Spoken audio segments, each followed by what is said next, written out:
जय श्री राम मित्रों, आप सभी को हरितालिका तीज व्रत की हार्दिक शुभकामनाएं। मैं पंडित देव प्रकाश मिश्रा आप सभी को आपका अपना चैनल अध्यात्म एवं दिव्य ज्ञान पर स्वागत है।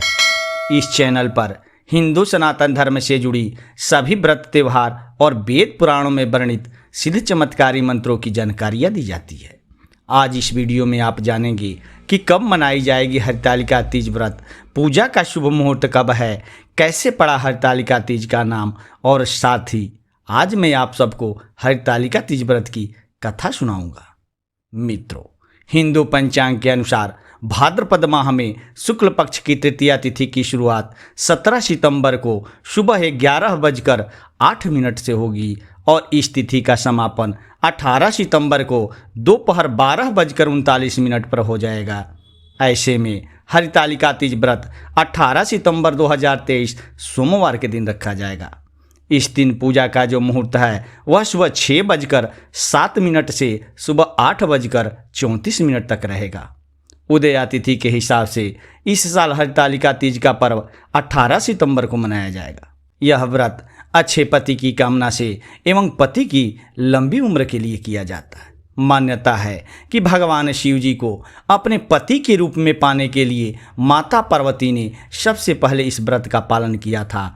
इस व्रत में पूरे दिन निर्जल व्रत किया जाता है और अगले दिन पूजन के पश्चात ही व्रत तोड़ा जाता है। आइए जानते हैं कि आखिर इस व्रत का नाम हरितालिका तीज कैसे पड़ा और क्या है इसकी कथा। मित्रों, इस व्रत को हरितालिका इसलिए कहा जाता है क्योंकि पार्वती की सखी उन्हें पिता के घर से हरण कर जंगल में ले गई थी।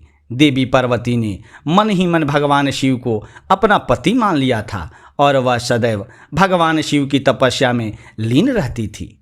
पार्वती जी के मन की बात जानकर उनकी सखियां उन्हें लेकर घने जंगल में चली गई।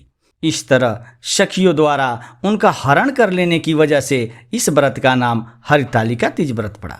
आइए अब हरितालिका तीज व्रत की कथा शुरू करते हैं। मित्रों, एक बार भगवान शिव ने पार्वती जी को उनके पूर्व जन्म का स्मरण कराने के उद्देश्य से इस व्रत के महात्म्य की कथा कही थी। श्री भोले शंकर बोले, हे गौरी, पर्वतराज हिमालय पर स्थित गंगा के तट पर तुमने अपनी बाल्यावस्था में 12 वर्षों तक अधोमुखी होकर घोर तप किया था। इतनी अवधि तुमने अन्न न खाकर पेड़ों के सूखे पत्ते चबाकर व्यतीत किए। माघ की विकराल शीतल में तुमने निरंतर जल में प्रवेश करके तप किया। बैसाख की जला देने वाली गर्मी में तुमने पंचाग्नि से शरीर को तपाया। श्रावण की मूसलाधार वर्षा में खुले आसमान के नीचे बिना अन्न जल ग्रहण किए समय व्यतीत किया। तुम्हारे पिता तुम्हारी कष्ट साध्य तपस्या को देखकर बड़े दुखी होते थे। उन्हें बड़ा क्लेश होता था। तब एक दिन तुम्हारी तपस्या तथा पिता के क्लेश को देखकर नारद जी तुम्हारे घर पधारे। तुम्हारे पिता ने हृदय से अतिथि सत्कार करके उनके आने का कारण पूछा। नारद जी ने कहा, गिरिराज, मैं भगवान विष्णु के भेजने पर यहाँ उपस्थित हुआ हूँ। आपकी कन्या ने बड़ा कठोर तप किया है। इससे प्रसन्न होकर वे आपकी सुपुत्री से विवाह करना चाहते हैं। इस संदर्भ में आपकी राय जानना चाहता हूँ। नारद जी की बात सुनकर गिरिराज गदगद हो उठे। उनके तो जैसे सारे क्लेश ही दूर हो गए। प्रसन्नचित होकर वे बोले, श्रीमान, यदि स्वयं विष्णु मेरी कन्या का वरण करना चाहते हैं तो भला मुझे क्या आपत्ति हो सकती है। वे तो साक्षात ब्रह्मा है। हे महर्षि, यह तो हर पिता की इच्छा होती है कि उसकी पुत्री सुख संपदा से युक्त पति के घर की लक्ष्मी बने। पिता की सार्थकता इसी में है कि पति के घर जाकर उसकी पुत्री पिता के घर से अधिक सुखी रहे। तुम्हारे पिता की स्वीकृति पाकर नारद जी विष्णु के पास गए और उनसे तुम्हारे ब्याह के निश्चित होने का समाचार सुनाया। मगर इस विवाह संबंध की बात जब तुम्हारे कान में पड़ी तो तुम्हारे दुख का ठिकाना न रहा। तुम्हारी एक सखी ने तुम्हारी इस मानसिक दशा को समझ लिया और उसने तुमसे उस विक्षिप्तता का कारण जानना चाहा। तब तुमने बताया, मैंने सच्चे हृदय से भगवान शिव शंकर का वर्ण किया है, किंतु मेरे पिता ने मेरा विवाह विष्णु जी से निश्चित कर दिया। मैं विचित्र धर्म संकट में हूँ, अब क्या करूँ। प्राण छोड़ देने के अतिरिक्त अब कोई भी उपाय शेष नहीं बचा है। तुम्हारी सखी बड़ी ही समझदार और सूझबूझ वाली थी। उसने कहा, सखी, प्राण त्यागने का इसमें कारण ही क्या है? संकट के मौके पर धैर्य से काम लेना चाहिए। नारी के जीवन की सार्थकता इसी में है कि पति रूप में हृदय से जिसे एक बार स्वीकार कर लिया, जीवन पर्याप्त उसी से निर्वाह करें। सच्ची आस्था और एक निष्ठा के समक्ष तो ईश्वर को भी समर्पण करना पड़ता है। मैं तुम्हें घनघोर जंगल में ले चलती हूँ, जो साधना स्थली भी हो और जहाँ तुम्हारे पिता तुम्हें खोज भी ना पाए। वहाँ तुम साधना में लीन हो जाना। मुझे विश्वास है कि ईश्वर अवश्य ही तुम्हारी सहायता करेंगे। तुमने ऐसा ही किया। तुम्हारे पिता तुम्हारे घर पर न पाकर बड़े दुखी तथा चिंतित हुए। वे सोचने लगे कि तुम जाने कहाँ चली गई।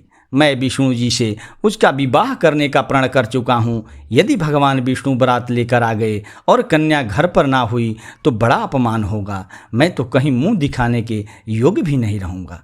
यही सब सोचकर गिरिराज ने जोर शोर से तुम्हारी खोज शुरू करवा दी।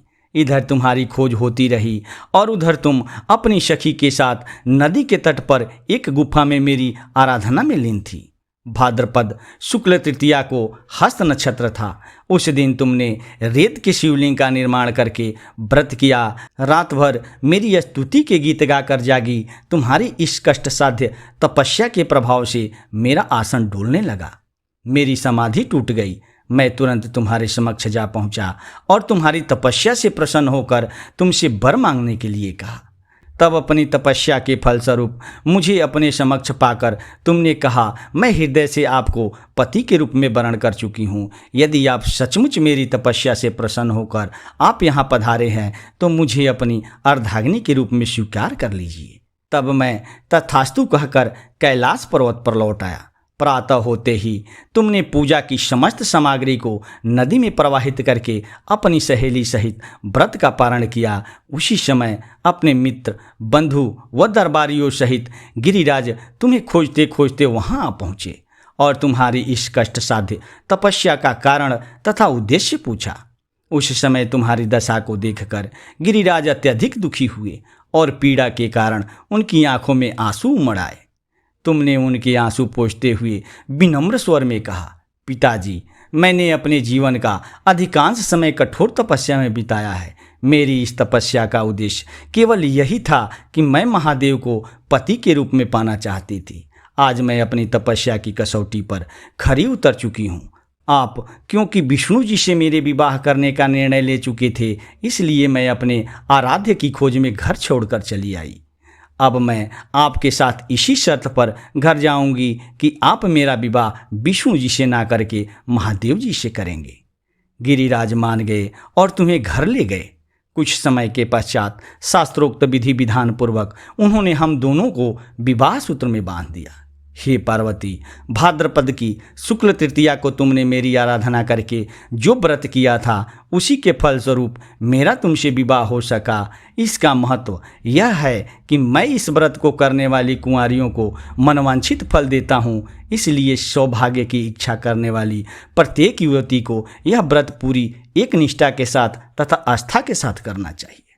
मित्रों, यह कथा आपको कैसी लगी? अगर अच्छा लगा हो तो प्लीज़ चैनल को सब्सक्राइब करके बेल आइकन को दबा लेना, क्योंकि मैं इस चैनल पर हिंदू सनातन धर्म से जुड़ी व्रत त्यौहार, पूजा पाठ और वेद पुराणों में वर्णित सिद्ध चमत्कारी मंत्रों का वीडियो रेगुलर बेस पर लेकर आता रहता हूँ, जिसका नोटिफिकेशन आपको सबसे पहले मिले और आप इसका लाभ प्राप्त कर सके।